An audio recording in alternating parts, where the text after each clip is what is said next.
Fala galera, mais uma vez no finalzinho.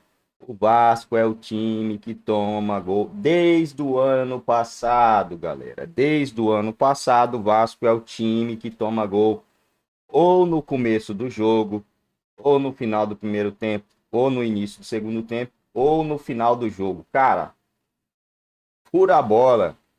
Joga a bola no mato. Tá 2-1, cara. Derruba o cara. Faz falta no meio-campo. Toma cartão vermelho. Toma cartão amarelo. Mas não deixa os caras chegar, velho.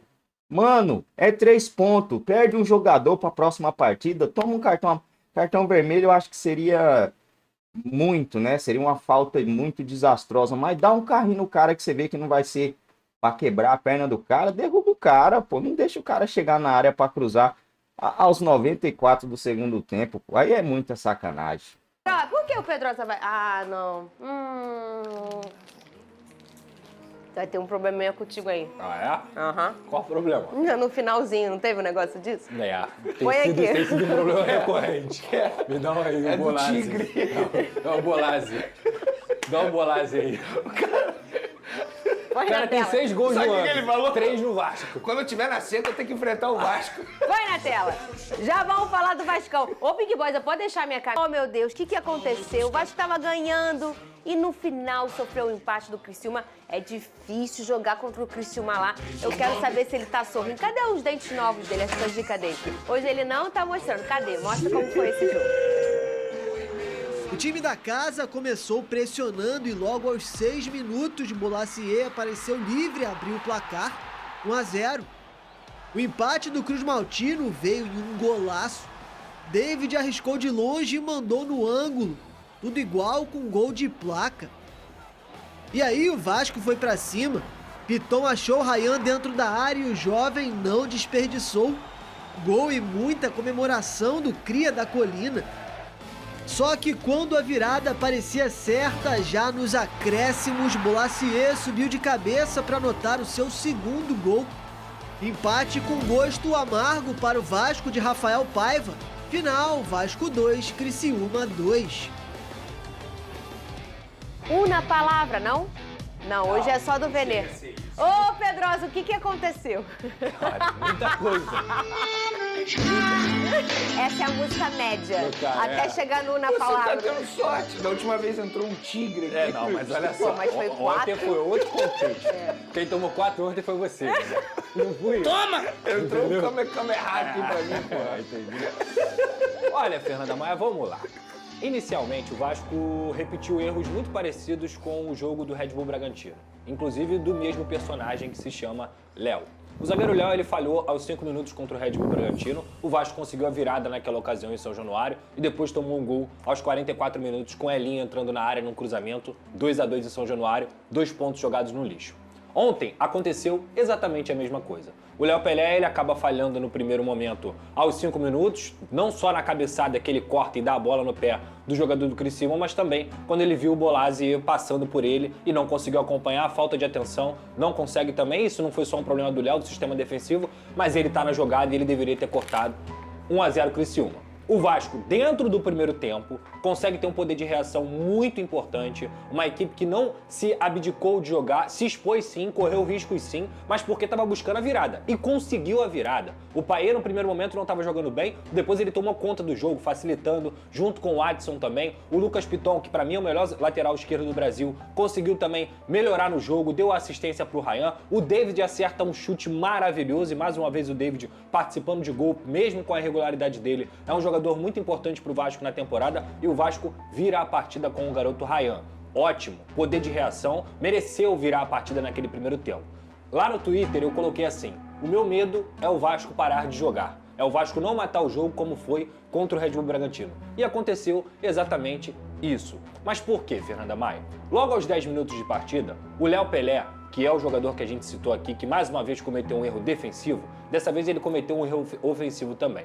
É claro que a gente vai analisar aqui as substituições do Paiva, ele mexeu errado, ele recuou o time, mas na cabeça do vascaíno, na cabeça de qualquer pessoa que assistiu o jogo, sabe que o 3-1 naquele momento, quando o Léo Pelé perde um gol debaixo da trave, foi o que de fato definiu a partida. Porque com 3-1 você controla melhor, você toma substituições mais tranquilas também, você traz um time com mais tranquilidade para poder ter essa posse, e o Léo Pelé perde um gol que nenhum jogador profissional de futebol deveria perder, embaixo da trave. Além do erro dele defensivo na partida, ele também teve um erro ofensivo e que no final foi cruel pro Vasco. Aí o Rafael Paiva coloca o Maicon na vaga do Adson, que era o único jogador que ainda tinha uma forma de controlar o jogo. O Payet cansou, entra o JP. Ele também faz algumas substituições, como a do Eric Marcos, sem sentido. Um jogador que praticamente não vinha sendo relacionado, não vinha sendo utilizado. Então toda vez tem uma incoerência do Rafael Paiva nessas substituições. E ele coloca o Eric Marcos como jogador para ficar no centro, no lugar do Ryan, que estava na partida. E aí não faz sentido algum, porque o Eric Marcos é um ponto esquerda. Ele até tenta alternar com o David, mas assim, é um jogador nulo, é um jogador que não consegue desempenhar com a camisa do Vasco, é um garoto, tem muito potencial, mas o fato é esse, não joga com a camisa do Vasco. Assim como o fato é que o problema do Vasco não é ofensivo, Fernanda. O Vasco virou o jogo, o Vasco conseguiu construir o seu resultado.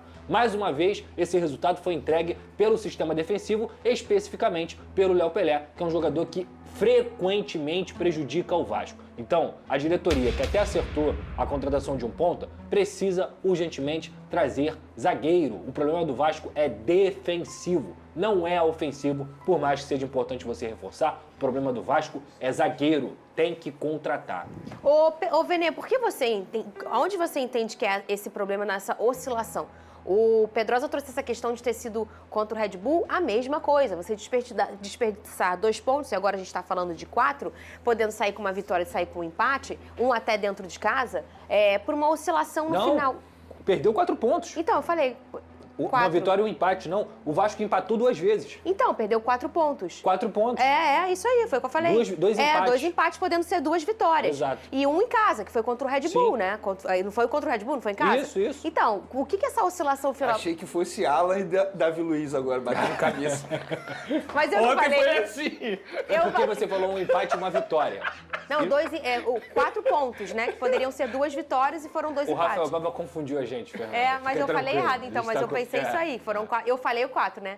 Ô, Venê, o que é essa oscilação? Por exemplo, contra o Criciúma, antes de a bola rolar, se o torcedor vascaíno ouvisse assim, o jogo vai ser 2-2, eles não iam achar ruim. A questão é o cenário do jogo. O Vasco consegue uma virada extremamente importante diante do Criciúma, que é muito difícil jogar na casa deles, e depois leva um gol no finalzinho que dá um empate com gostinho de derrota. O fato é o seguinte, eu concordo plenamente com o que Pedrosa disse. O problema do Vasco da Gama hoje é setor defensivo. E o técnico, ele precisa ajustar isso. Eu sei que é difícil, tem poucas peças, a diretoria deve estar correndo atrás de contratação para esse setor, só que a gente está vendo o Vasco contratar para outros setores e o setor defensivo ficando para a reta final. E a janela de transferência está chegando ao fim. 2 de setembro. Ou seja, é agora ou nunca, porque senão Venê, vai ser esse setor até o fim da temporada, o que preocupa. Se o problema for esse que eu vou falar agora, eu tenho a solução. Há quanto tempo você não faz uma avaliação da sua visão? Hein? Pode ser esse problema, gente. Pode ser. Pareceu ontem. Então, sabe aquela dificuldade para ler? Bom, pessoal, é isso aí, né? Infelizmente, mais uma vez, mais um jogo, o Vasco dá bobeira. Ano passado isso aconteceu muito e a gente viu o que acabou quase acontecendo no Vasco, né? Quase foi rebaixado. Esse ano tá um pouco mais tranquilo. Nesse momento, o Vasco com 28 pontos, o primeiro time na zona de rebaixamento com o mesmo número de jogos do Vasco é o Vitória. Vitória com 21 pontos, o Vasco tem 7 pontos de diferença. São 2 rodadas e alguma coisa. O fato é que o Vitória não vem muito bem das pernas, né? Chegou a vencer 2 jogos seguidos, venceu o Palmeiras fora de casa e venceu também o Cuiabá. E aí a gente vê o Corinthians com 23 jogos e 22 pontos, um jogo a mais que o Vasco. O Vasco tem a chance de vencer esse jogo a mais em cima do Cuiabá e não temer aí a zona de rebaixamento. O Fluminense também com 22 jogos e 21 pontos. A única coisa que me assusta aqui é a questão do Fluminense. O Fluminense para mim, vai sair dessa, né? O Fluminense, pelo futebol que vem conseguindo jogar, deu uma melhorada, né? Deu uma melhorada boa. E eu acho que o Fluminense sai dessa. E aí a gente tem o Criciúma, que para mim é um candidato. Só que o Criciúma hoje tem apenas 3 pontos acima do Vasco. Um rival direto, se o Vasco vence, iria a 30, deixaria o Criciúma com 24. Ficaria bem mais sossegado aí na zona de classificação para a Sul-Americana e podendo beliscar uma pré-Libertadores, né? E aí o Vasco ficaria com o mesmo número de pontos do Atlético Mineiro ali na 9ª posição.